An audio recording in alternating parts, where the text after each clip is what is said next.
Welcome back. We are now going to grab our document and we're going to click on this drag and drop area to upload the document.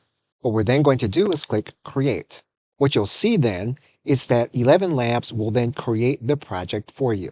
The next part of the process is going to be to divide the content into chapters.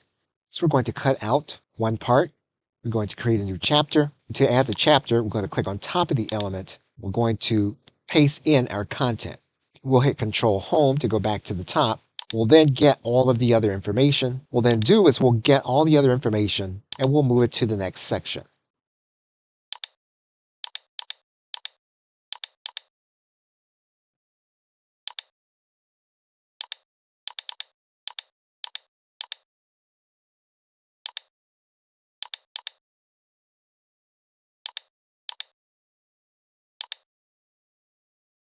And our document has now been successfully laid into sections for the AI to narrate.